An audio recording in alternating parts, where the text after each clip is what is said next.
राधे वृन्दावनेश्वरी वृषभानुसुते देवी प्रणमामि हरिप्रिये। नमो महावदान्याय कृष्णप्रेमप्रदायिने कृष्णाय कृष्णचैतन्य नामिने गौरत्विषे नमः। पञ्चतत्त्वात्मकं कृष्णं भक्तरूपस्वरूपकं भक्तावतारं भक्ताख्यं नमामि भक्तिशक्तिकं। श्रीकृष्ण चैतन्य प्रभु नित्यानंद श्री अद्वैत गदाधर श्रीवासदि गौरभक्तवृंद। हरे कृष्णा कृष्णा कृष्णा हरे हरे, हरे राम राम राम हरे हरे। जन्माद्यस्य तोन्मयादितरतश्चार्थे भिज्ञस्वराट् तेने ब्रह्म हृदय आदिकवये मुह्यन्ति यत्सूरयः। तेजो वारिमृदां यथा विनिमयो यत्र त्रिसर्गो मृषा धाम्ना स्वेन सदा निरस्तकुहकं सत्यं परं धीमहि। नारायणं नमस्कृत्य नरं चैव नरोत्तमं देवीं सरस्वतीं व्यासं ततो जयमुदीरयेत्। We are reading from Srimad Bhagavatam, 3rd Canto, chapter 32nd, and beginning from verse number 19. So Lord Kapila is explaining the life of materialistic people, how they waste their time just engaged in materialistic activities and in the pursuit of temporary goals, because they don't have control over their mind and senses. And he was specifically talking about the class of people who existed in India before, who worship the forefathers and follow other Vedic rituals to go to heavenly planets. So he said that these people, they are interested only in Traivargika, which means attaining some piety and requiring some material objects, wealth, power, etc. But they are not interested in hearing about God and His activities. So this is because they know that they take to hearing about God, then they have to give up their other desires, and they are attached to that, so they don't want to take interest in that. So he continues in the same way. He says, Nunam devena vihita yecha achyut katha sudham hitva shinvanti sadgatha purisham iva vidbhujaha. Says that definitely they are very unfortunate, because they take interest in hearing useless talks. There is plenty of that available now. You can hear so many channels on the television, day and night, 24 hours. There's all kind of things available. You can go on internet and surf or read newspapers, magazines. But there is no talk of God in all that. So he says that these people are devena vihata, as if they have been killed by their fate. Means they are highly unfortunate, because this human form of life has the facility to understand yourself, to become self-realized, to know God. But instead they remain absorbed only in hearing asad gatha. So he says katha hitva shinvanti asad gatha. So they give up this talk about God, which is like nectar, ambrosia, which will make one immortal, make one free from all sufferings which everybody is facing in this world. But they do not take any stock in that, and they hear asat or materialistic gossip basically. There's so much you can follow some rock star or movie star or some player what they are doing and be their fan. Now they have reality shows. So some people are just living and you like a stupid fool just watch them what they are doing. So this is a great entertainment, and they invite all these big celebrities to come and live together, right? That's what they do in this reality show. And people are very keen what they will do because they are another human beings like that. But this brings up the TRP of TV. So this is all Asat Gatha, means mundane talk. Ultimately it does not enrich us. At the end of the day, what do you gain from them? Not that you have become enlightened, knowledgeable. You have just got some more things to talk when you go to your office or school or college, and then you again gossip about it. But what do you gain substantially from it? Nothing. So that's why it is called asat, means some flickering temporary sensation. It has no substance in it. It is not sat. So Achyut Katha is Sat Katha, because it will uplift you from the fallen condition. That's what is called Achyut Katha. That once you hear this, then you don't fall again into this material world. He gives an example which is again an Indian example. Maybe difficult from, if you don't know the Indian lifestyle, you may not understand it. He says Purisham eva vidbhuja. He says that these people, they are just like hogs, Indian hogs, who are eating the stool. Because in India, most people don't have bathrooms. They go in open to relieve themselves.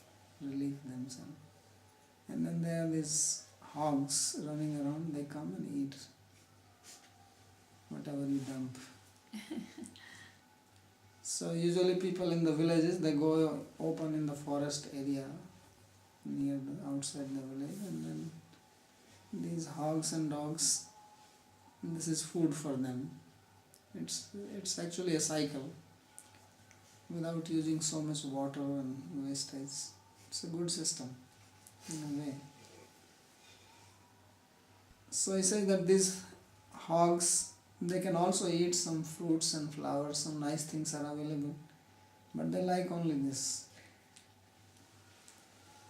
So these human beings who do not listen to the pastimes of the Lord, they are exactly like that. They are compared to these hogs. So these are not Western hogs. These are not the Western pigs who are fed nicely. Western pig, they don't eat this, right? No. And they're very clean. They stay in a nice place. And They're clean. They eat garbage though. No. there's no garbage. How can they eat? Garbage is all in the garbage box. They cannot reach it. But here they dump the garbage box also. So that's why I said this is an Indian example. Only if you have lived in India, you will understand the example. Otherwise you will wonder what is he saying. So that means this has been going on for thousands of years in India. They also give bath to the pigs. Clean. So Vishwanath Chakravarti says that Achyut Katha eva Sudha, tam tyaktva iti tadanyaha sarva eva sadgata. He says the only nectar, people want nectar. He says on earth there is only one nectar, ambrosia, and that is the katha of the Lord. The stories of the Lord, those are the only nectar. Everything else is poison. Nanu sudham prapya ke no bhujante tatra purusham eva. Says, if this sudha, this nectar is available, why they don't drink this? What is the reason? He says they are like these pigs. What can you do? They have a different taste. So he says that Kshira khandadikam tyatva vidbhujo hi purusham eva anushanti.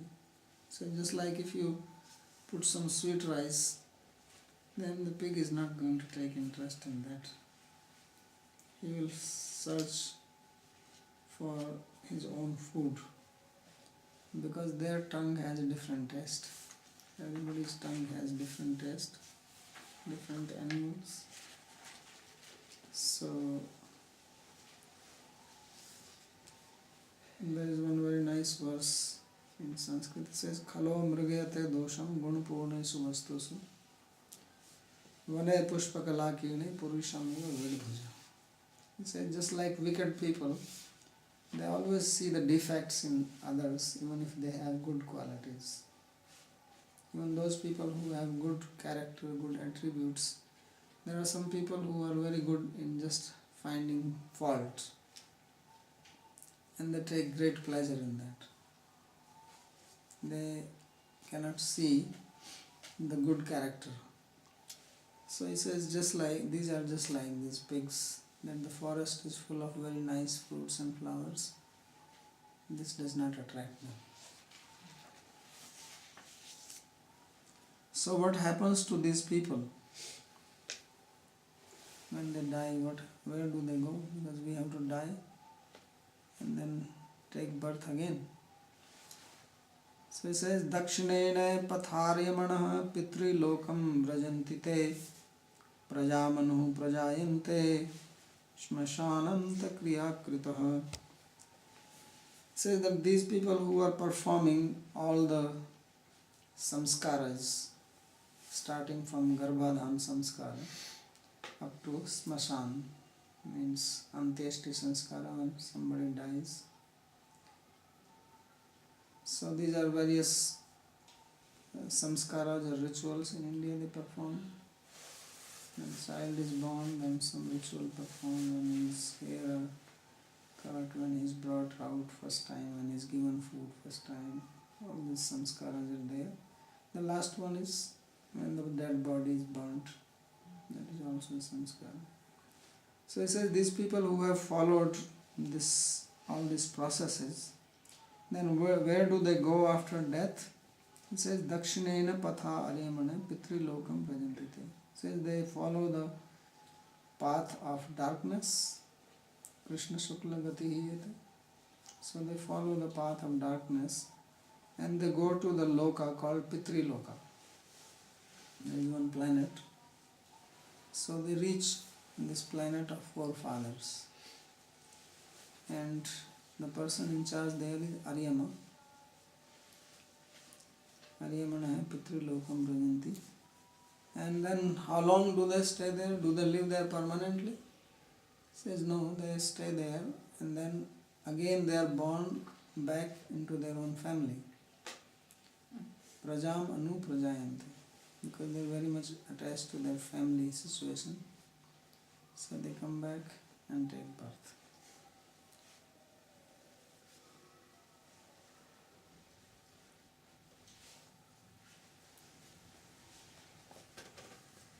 So Pitrilokan Punaha Prajamanu Swaputradishu Prajayante Garbhadhanad Arabhya Samsananta Kriya Kritvanta Shastrokta Karam Karane. So he says that they again come back and are born in their own family. Putri Grahe Putra Bhavanti. So that means they don't stay very long time in this Pitriloka. They just like small visit, right? Then they come back and they may be born the son of their own son within few years. It happens sometimes that who is the father becomes the son, because father has done some welfare to the son. Now son will do that. He has to pay the debt back. So sometimes children are born only because they have to get their debt back from the person to whom they are born. Now the father has to spend this money, take care of them, buy nice clothes, food, toys, fall sick, then medicine. Right? So therefore when someone is born to somebody, they are not born just accidentally. That means there is some karma coming from the past life.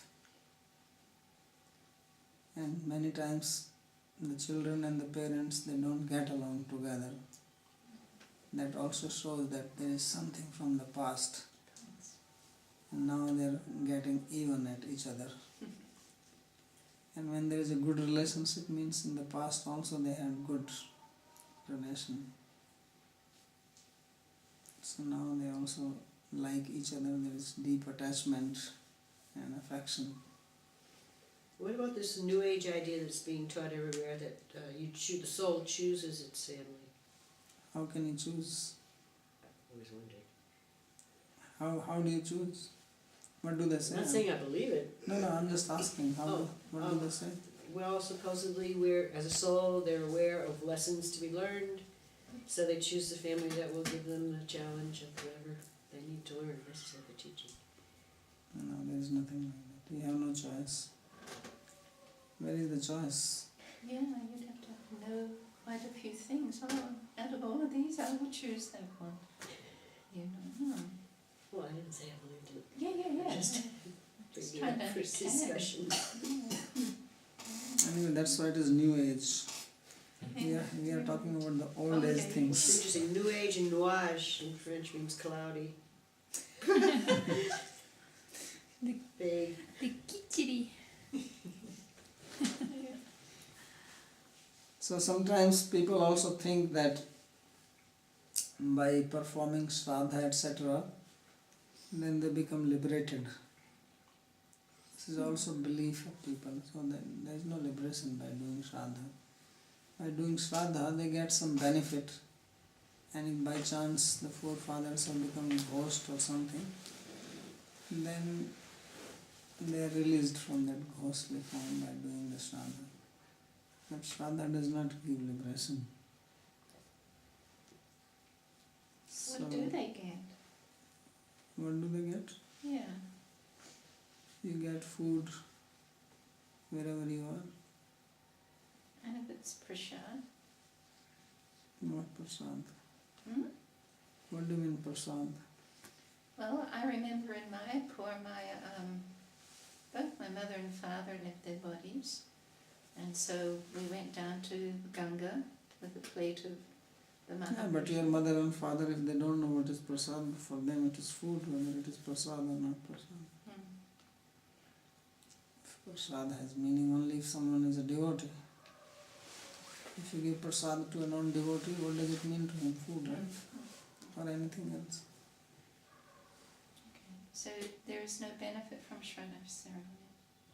No, not like that. It's actually a scientific process. It's not something you can do like that. You have to do it properly according to the process prescribed.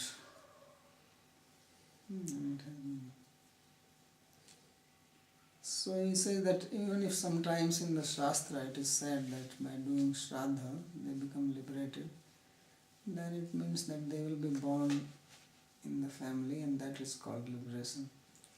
Because they are very much attached to the family, for them this is liberation. So many times I know there are people, and if you ask them that where you want to be born in next life, they say I want to be born in this house only. I don't know about the West, but in India there are many people who wish like that. And they even can't say that I want to again have the same wife and, because of this bondage, So if they are already having such consciousness now, then after death, they are already fit to be with these people. So God doesn't have to scratch his brain to think where to send this guy. It's easy for them, right? Go back to the same people, you will fit there nicely. No problem. It makes his job easier.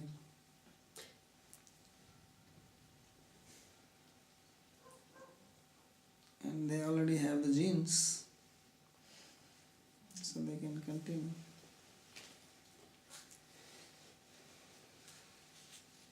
So it says, Tatahaste kshina sukritaha punarlokam imam sati patanti vivasha devaihi sadhyo vidhashanto dayaha. So it says that they go up, but they have to come down. Because your sukriti cannot sustain you for a long time. So you go to Pitriloka, and when your piety dwindles, then you come back. It's like you come to India, if your money is finished, then you go back to your country, make more money, and come again. Right? So it's like piety is like that. You go to Pitriloka, stay there, and even if you have to stay for a long time, and you may not be born as son of your son immediately, because then your son will also go up when he dies, and you may live together in Pitriloka, and then after a long time, either you will come first or your son can come first. If you come first, then you become the father again, the son will be born as your son, or maybe your son will come first, and he will become the father this time, and you will become the son. So it is also not necessary that you go to Pitriloka and you come back immediately and take birth from this son who is existing now. It may be that you both stay for a long time, few thousand years, because this piety usually lasts for a long time. And then again come back with just a little gap of maybe 25-30 years, right? That's the age difference between father and son. And then again continue. So this for them is considered like liberation, because they are all together. Because we also, in our own language, we say that we become liberated and we become part of Krishna's family and live with him. They think that this is their liberation, they live together, they are here together, they go to Pitriloka, they are together there, they come back.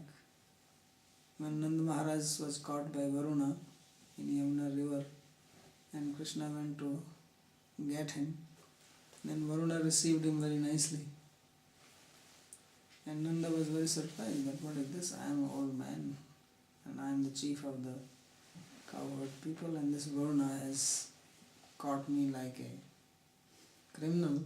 When my little son comes, he's like doing arti for him and giving him a garland. And so when he came back with Krishna, he was telling this to all the Brajbasis here. This was like a big news. This was in the evening news. Broadcasting news. So when everybody saw the TV and they heard this news, they all came to Nanda Maharaj to hear directly from him what happened actually. He was being interviewed by the press reporters. So then he was explaining. So they thought that, wow, this Krishna seems to have some power. He knows some things, and people like Varuna, they are also respecting him. So they all caught him and they says, please tell us where will we go after we die. Because we all want to be together. They were so friendly and nice relationship. Krishna is there, his parents, all the Brajbasis. So naturally they wanted, when we die, we should be together in the next life. They also desired. So then Krishna said, why you want to know this?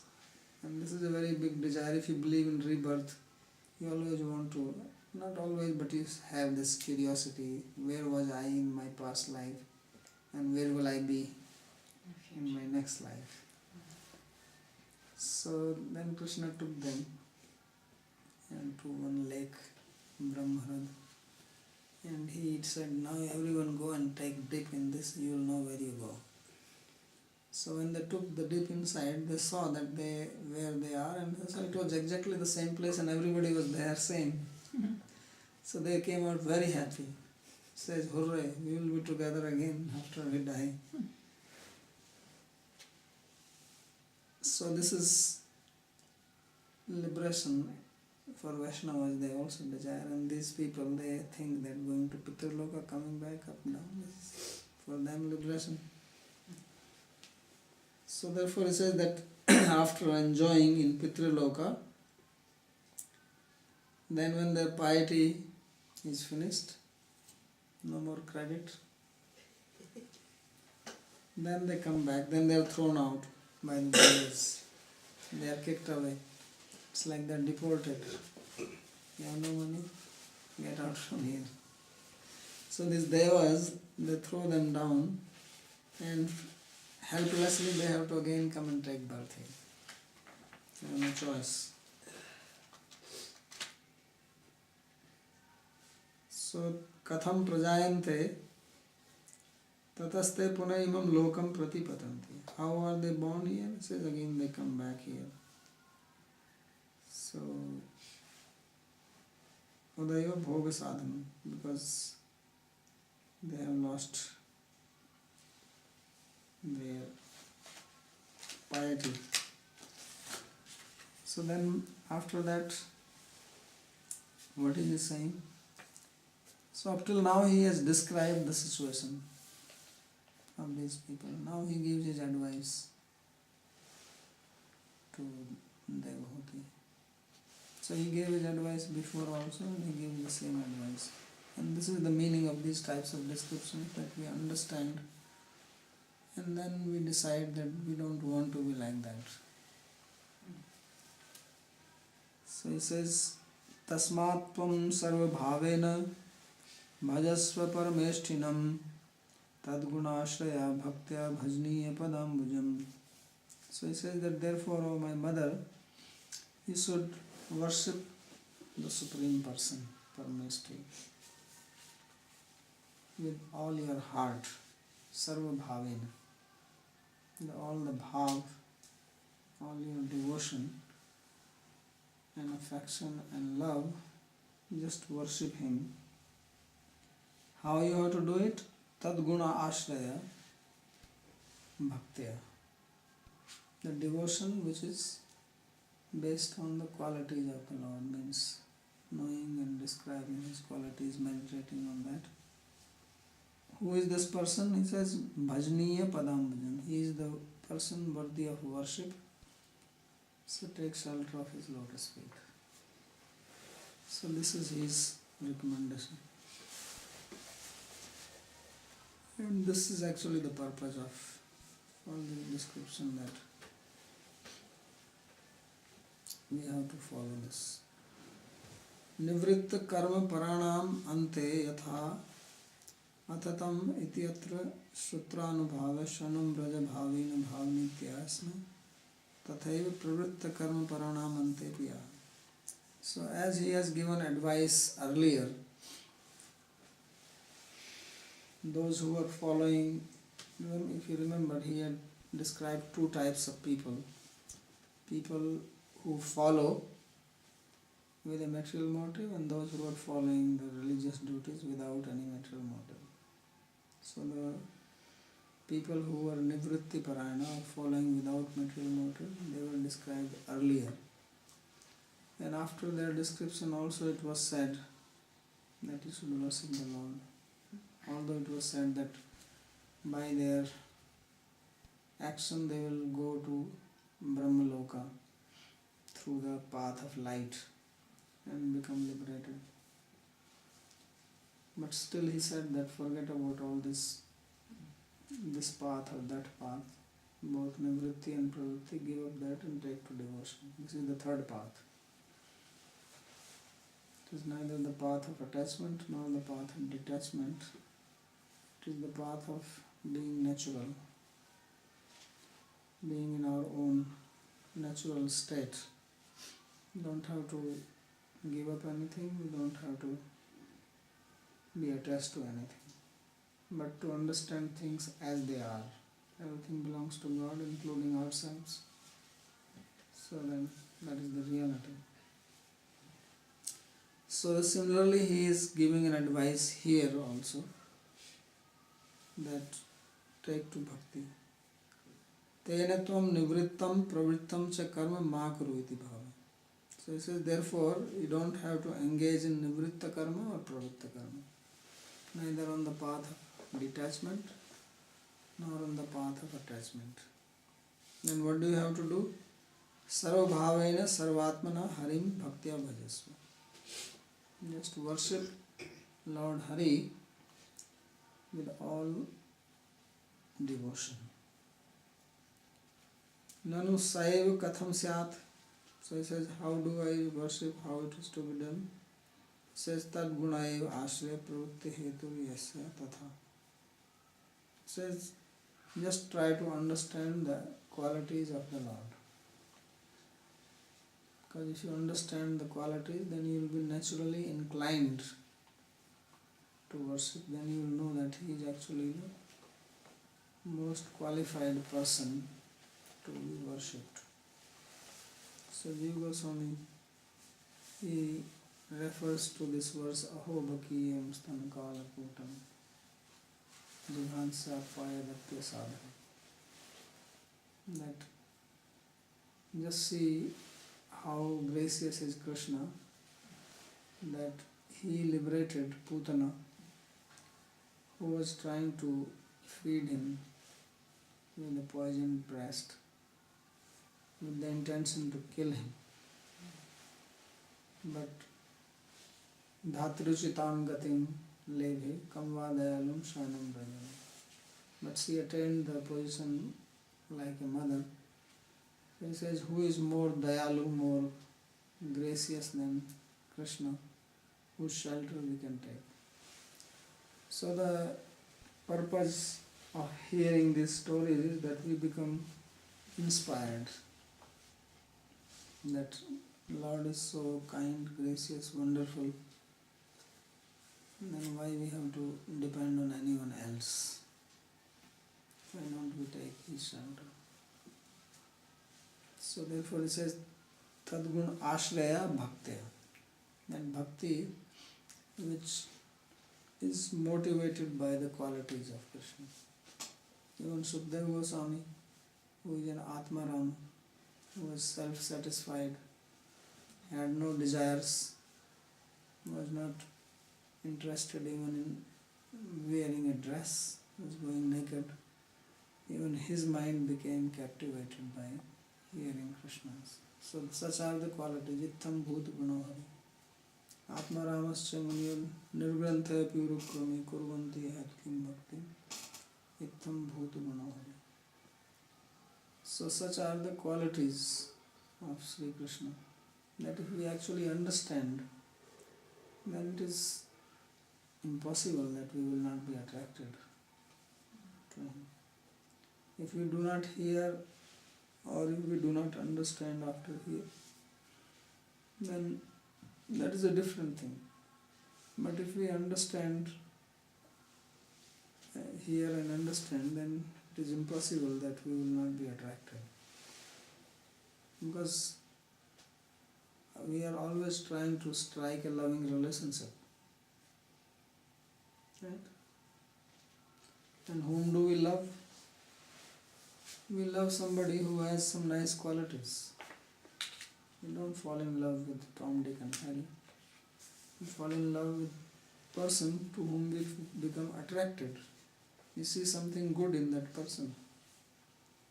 So when we realize that actually Krishna has the most wonderful quality, then it is not possible that we will not be attracted. That's why he is called Krishna, means most attractive. He has everything which can attract anybody. But we have to know that. If something remains covered, we may be looking for it, we will not take that object because it remains covered. So, but if the covering is removed, then we see, oh, this is what I wanted. So we are all actually wanting love. Knowingly, unknowingly, consciously, unconsciously, by plan, without plan. What we want is love. Because nothing else can satisfy our heart. Okay, we need also some pizza and pasta. It's alright. But after eating pizza, then what? Then we want love. And wherever we can find it, we are ready to go there. We are ready to sacrifice anything for love.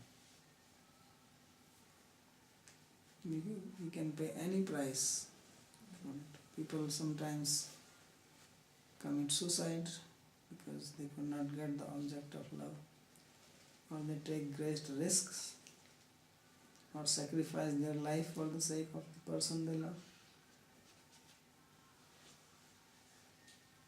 But we have to realize that all these people whom we try to love here, they actually don't have these qualities permanently. They are all borrowed and they are transitory. Or sometimes they are not even there. We only think that this person has this quality. Later on we realize that it was not there. Then we feel cheated or we feel depressed. But God actually has all wonderful qualities eternally, permanently, unlimitedly. And He has no desires, so He is never going to cheat you. Everybody in this material world is imperfect. So even if you try to love somebody, that person wants something from you. But God does not want anything. If at all He wants something, is love. That's all. So where will you find such a person who is so wonderful and all he wants is love? There is only one person like that. So therefore He says that He is the bhajniya. He is the worthy of worship. He is the worthy of surrender. He is the worthy of love. That is the meaning of bhajniya. That is the meaning of bhajan. People talk about bhajan and bhajan. So we approach Him and He has padambujam.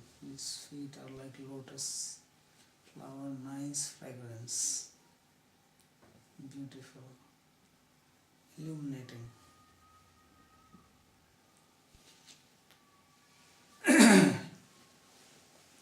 So that's why He says that the pravritti hetu, because whenever we perform some action, then there is a cause behind that action.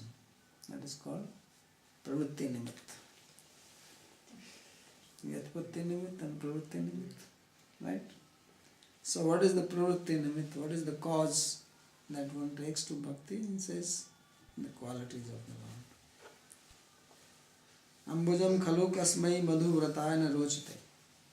He says, if you are a honey bee, then what is attractive to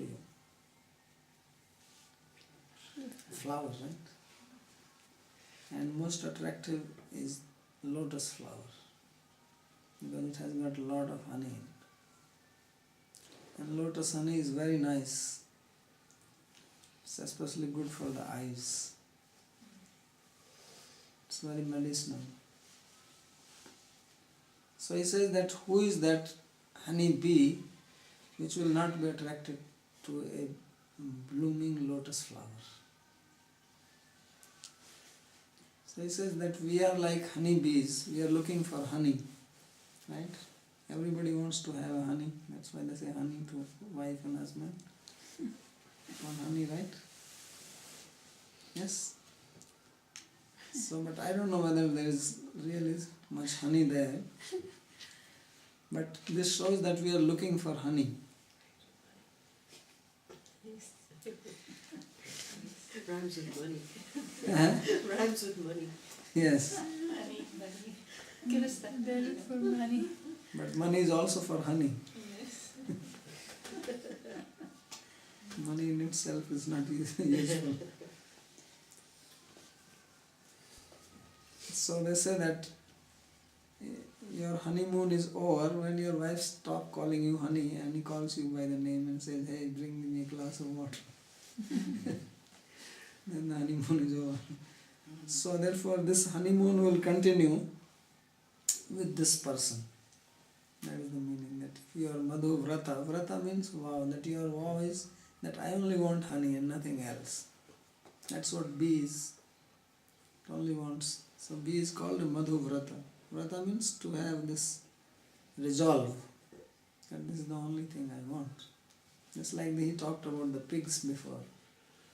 So these pigs have their resolve. They don't want honey. So Madhuvrata wants only honey. So then how is that he can miss a lotus flower? So that is the indication of Padambujam. Why the word Padambujam is used? Because Krishna's feet are compared to a lotus flower and we are like the bees.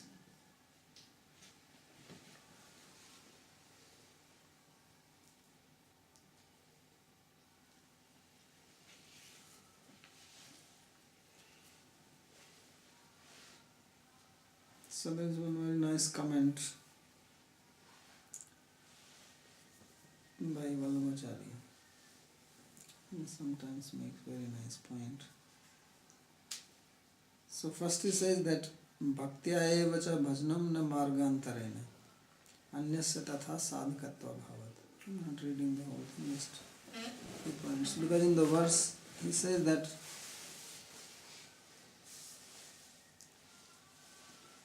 Tasmatvam sarvabhavena bhajasva parmeshtinam tadgunashraya bhaktya. That you worship the Lord with bhakti. Because you can also worship Him by Gyan Marg, Karma Marg, with the intention to get the result of karma and jnana or yoga and so on. So he says that no, you should worship Him only with the devotion, because that will give you perfection. And then he says that, basically he says that there are two types of path.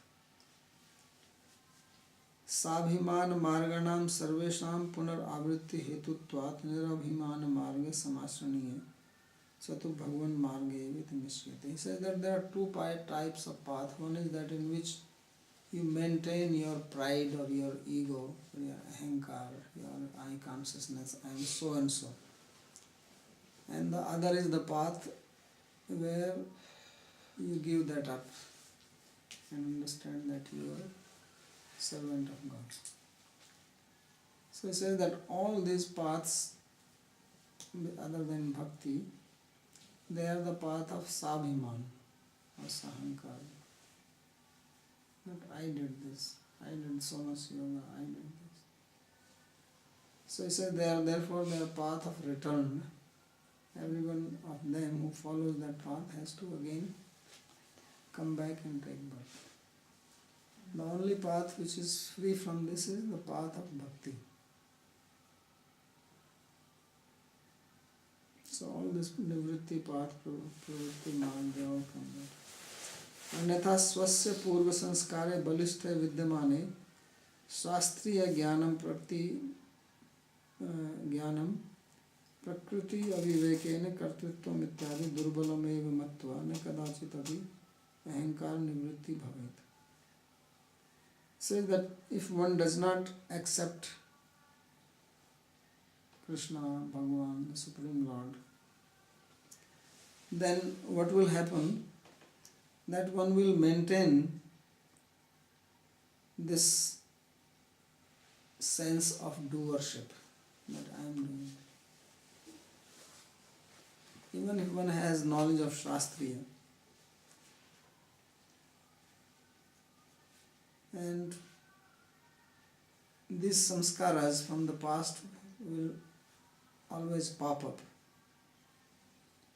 and make one think that I am the doer, and this will keep us bound, and ahankara will never be removed. So even those who are following the path of nivritti, they cannot become free from this. So he says, Bhagavan eva sarvam karoti iti ukte api bhajana bhavena siddhyati iti bhajanam avasya kartam. But when you come to path of bhakti, first of all we understand that actually Lord is the cause of everything, sarva karan karana, He is doing it. But this we have to realize. Even when on the path of bhakti, we have to realize this fact. Otherwise again our past samskaras, they come up. And we again have the pride. Because there are people who are performing bhakti, they are on the path of devotion. And they are also very egoistic. They have this sattvic ahankar, I am a great devotee, I did this. And if you say a little bit to them, then they get angry and upset. So that will also not make them free from the bondage. So that's why he says that bhajan, for that reason only Chaitanya Mahaprabhu said Tranadapi Sunachena Taroriva Sahishmana Avanina Manadena Kirtani Sunahana. That you remain humble. Humility is very important. Because bhakti comes riding on the carrier of humility. Kripasya dhanyadi yuji prajayate. It's a statement by Nimbarkacharya. That Lord's kripa, grace comes to those people who have dhanya, humility. If somebody is proud, then cannot get this. So therefore, if we have to do bhajan, then this humility is necessary. And it is not something that we have to import it from somewhere. It is a reality. The fact is that we are not this body, and anything which we have in this body is borrowed. And it will be taken away. Because it does not belong to us. So there is no need to be proud. Even the greatest of people have lost whatever they had. So if we keep this in our mind, if we don't forget this, then we will not become proud. Otherwise, ahankar vimudhatma kartamiti. Bewildered by this ahankar, then one thinks I am the doer. And when I think like this, then naturally if I am the doer, then I will get the result of my action. Then I will continue taking birth. So he says therefore this bhajan is necessary, not just that I understand in theory, but we have to do bhajan. Therefore he said that tasmat tvam sarva bhavena bhajasva. Therefore you do bhajan, you worship the Lord in this understanding. And then one will become free from the bondage. So I'll stop here and do the next one.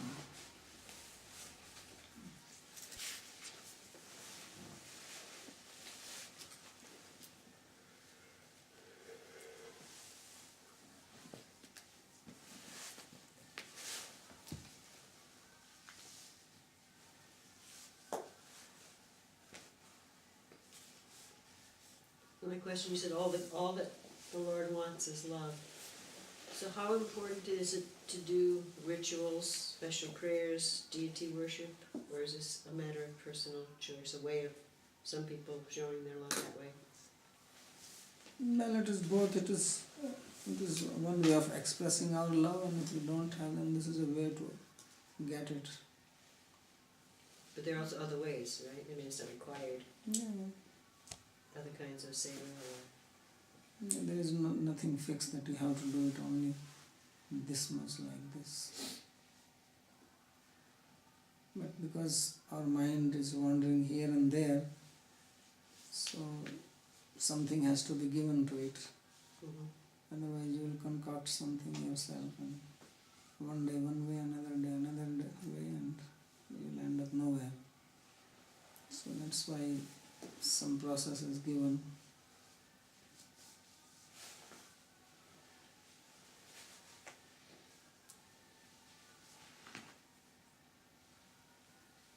Otherwise, if love is there, then you don't need to know anything.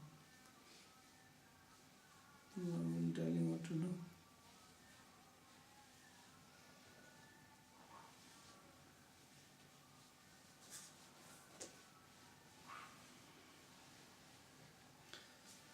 So how to decide what is the best practice? He will explain. He will explain. Hmm. I have a question regarding this mysterious Pitriloka. So when someone goes to Pitriloka, does he recognize his forefathers? Oh, hello, grandpa or something like that? Or Well, from the description it looks like that, otherwise there is no meaning of calling it Pitriloka. If they are there, then yes, you will recognize them and live with them. or is it just like an attraction that one has for certain personalities? No, you live there like a family person. This place is there so that you can live in a family. That's why it was for Grihastha. So not a what place. binds them if the body is not there anymore? What binds them? The body is not there anymore. No, you get another body. You don't have gross body, but you have another type of body. So they recognize the subtle body. Yeah.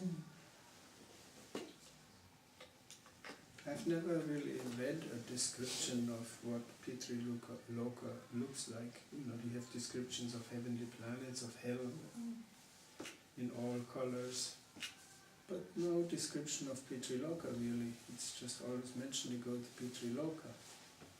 Well, So is it because it is something that is familiar to us when we go there, or it's one of the heavenly planets only. And heaven, the description of heaven is given, that is in general.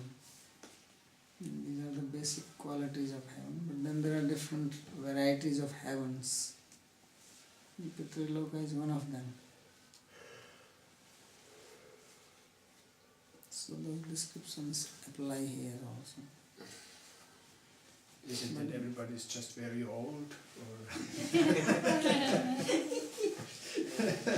like an old people's home, or Some people die young. They say, oh, Bhaja, you're coming back now. Stay together. But its specific characteristic is that there are families there. That is the main reason it is called Pitriloka. It's just They are all Indian families. it's just high voltage family life? So, High voltage family.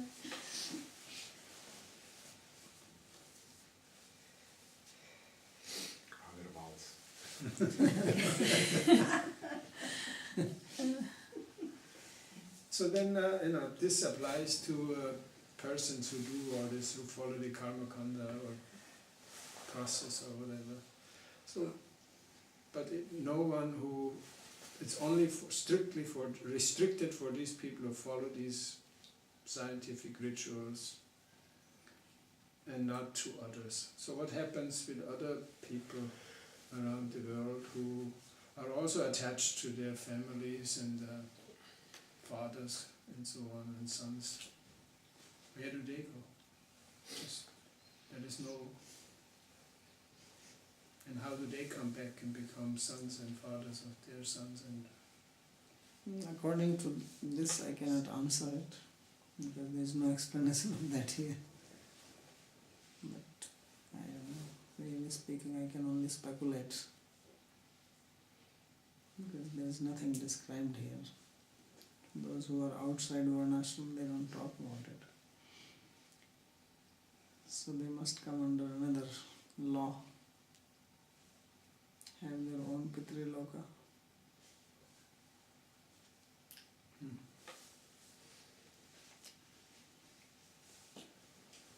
There must be something. It's possible. Or another division of Pitriloka reserved for them. It's like here on earth we have different countries. So they can have also divisions there. And one more question, applies this only to men when they die or also to women? The women who follow the husband, they also go to the planet of the husband. So they also go to Pitriloka. Yeah. And there they have a male ego or No, female. female? Otherwise, how you will be in the family? So then how is it called Pitri? Well, Pitri refers to both. Pitri Okay. and Upalakshana.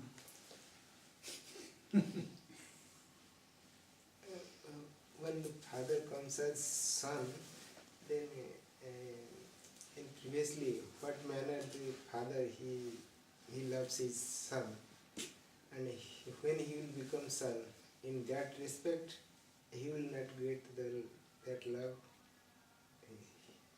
He will get love as his father. How they will manage?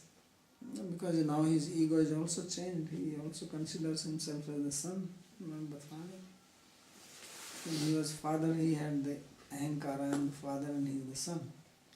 Now when he is born, son of his own son, so his ego also changes.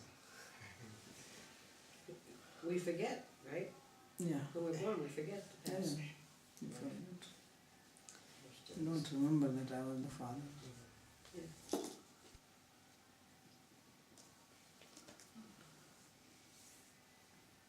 So I have also a question about this, that there is only one nectar, the kata of the Lord, but one has to have the taste for it. Another nectar is the holy name, Namamrita.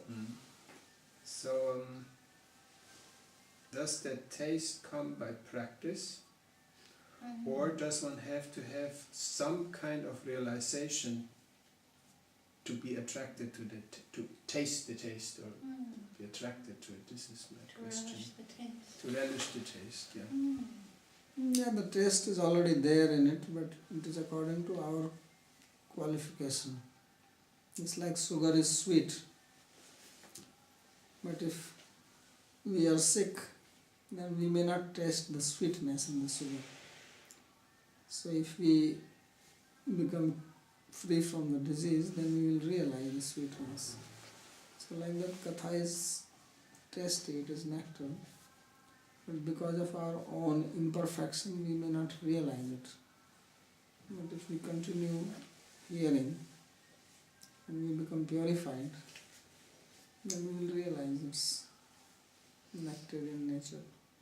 So it is both practice and realization. Yeah, practice only will give you results.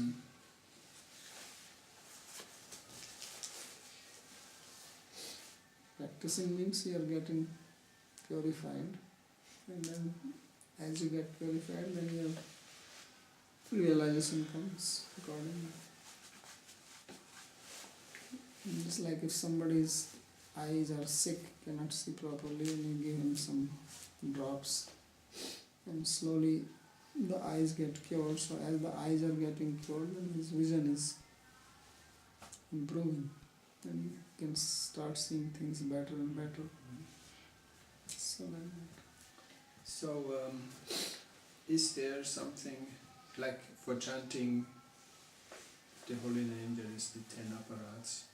Is there something like particular offenses regarding to hearing kata? offense probably is not have faith in it, or disrespect the book. There's so much kata going on in Vrindavan, and the posters getting bigger and bigger. So, and the results are getting more meager. Yeah, but I don't know if that is really katha going on there. You should also hear what First of happened. all, it's not real katha.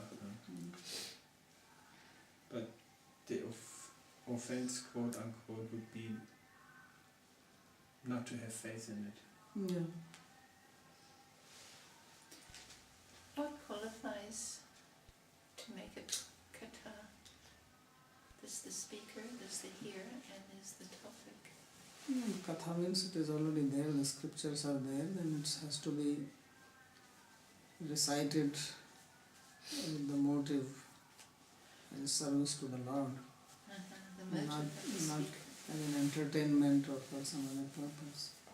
What this katha is going on is basically an entertainment. It's So- like you do kirtan, Yes. right? So you do kirtan, the original purpose of kirtan is to glorify the Lord. It has to be done for His pleasure. But you can also do it as an act of enjoyment which also goes on. So the actual result of the... So then only you need all these mics, otherwise why do you need a Yeah. mic for it? Yeah. But you can also have a teacher who is not sincere, and yet if the devotee is sincere, they can still gain from hearing the scriptures even from a false prophet. Because the scriptures themselves have a value, right? Yeah, but that is very rare. But in that constellation, does that devotee who is sincere really have that taste? Does that taste really come to him when the speaker is not sincere? Yeah, because when the speaker is not sincere, he is not looking at the sincerity or insincerity. He is interested in katha because he already has a taste for it. That was Sridhas Pandit when he was hearing from Devananda Pandit. Right, that's the example in Chittakamila. Right, and he was in ecstasy, but Devananda Pandit threw him out because he was causing a disturbance to them. Yeah, the student can sometimes go beyond the teacher. Yeah, and but Devananda Pandit, he was chastised by Mahaprabhu because he never corrected his students. So my question on here is that the motive behind the speaker of katha or the kirtaner, The service. but their motive influences the result of their katha and their Yeah, of kirtan course. on others' consciousness. Naturally, what is influencing is what is motive and what is saying.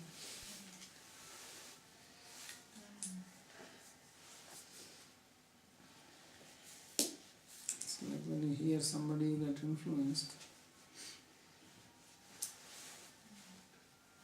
So if the motive is impure, that also influences people, and that's why you see that it doesn't have much effect.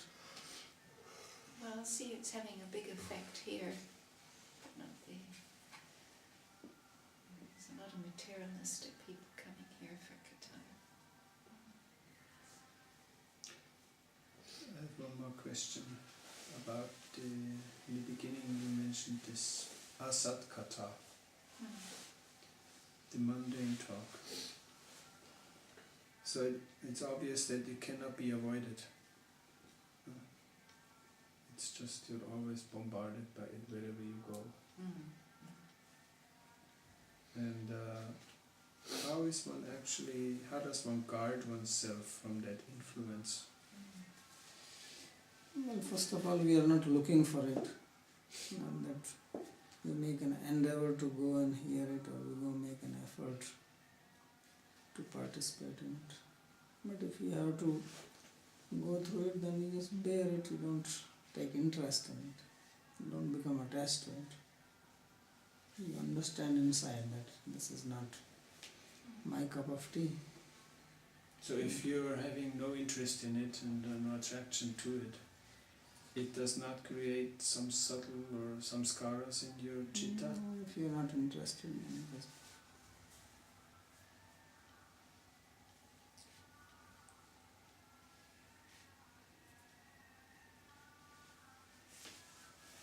I have a question about this communicating with the forefathers or somebody who has left the body, and have kind of messages or also guidance or some contact. So this is possible, and then when this, if it's possible, when this happens, is some kind of It's real possible because experience. they are existing, so it is possible. If someone knows the technique, it is possible. So they are really existing around us or among us. They sometimes they want to. It's not necessary that they are always existing.